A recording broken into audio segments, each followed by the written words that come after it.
Hello అందరికీ, ఎలా ఉన్నారండి? నేనైతే చాలా బాగున్నాను. వెల్కమ్ టు బిందుస్ దునియా. మనం వచ్చేసి ఈరోజు రోడ్ నెంబర్ 12లో ఉన్న హరే కృష్ణ గోల్డెన్ టెంపుల్లో ఉన్నామండి. ఈ టెంపుల్కి మీరు ఎప్పుడైనా వెళ్ళారా? ఇక్కడ వచ్చేసి లక్ష్మీ నరసింహస్వామి స్వయంభుగా వెలిచారు అన్న ప్రసిద్ధి అయితే ఉంది. దాని తర్వాత హరే కృష్ణ వాళ్ళు ఈ టెంపుల్ని హ్యాండ్ ఓవర్ చేసుకొని వాళ్ళు డెవలప్మెంట్ చేశారనమాట.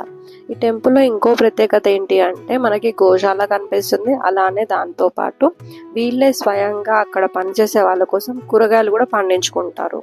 ఈ టెంపుల్ అయితే నిజంగా చెప్పాలంటే చాలా పీస్ఫుల్గా ఉంటుంది. ఇంత పొల్యూషన్ అండ్ ఎక్కువ జనాభా ఉన్న సిటీలో ఇంత ప్లెజెంట్ అయిన టెంపుల్ చాలా బాగుంటుంది. ఒకసారి మీరు కూడా విజిట్ చేయండి. ఒకవేళ విజిట్ చేస్తే మీకు ఎలా అనిపించిందో అది కూడా కింద కమెంట్ సెక్షన్లో కమెంట్ చేసుకోండి.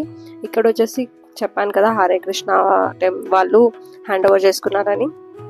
సో డెఫినెట్గా ఇక్కడ రోజు కృష్ణుడికి భజనలు అవి జరుగుతూ ఉంటాయి. చాలా బాగుంటుంది. మనకి ఇస్కాన్లో ఎలా అయితే ఫీల్ ఉంటుందో ఇక్కడ కూడా సేమ్ అదే ఫీల్ వస్తుంది. మీరు ఒక్కసారి వెళ్ళి చూడండి టెంపుల్ని, మీకే తెలుస్తుంది ఎంత పీస్ఫుల్గా ఉంటుందనేది. Don't forget to subscribe Bindu's Duniya. Thank you for watching this video.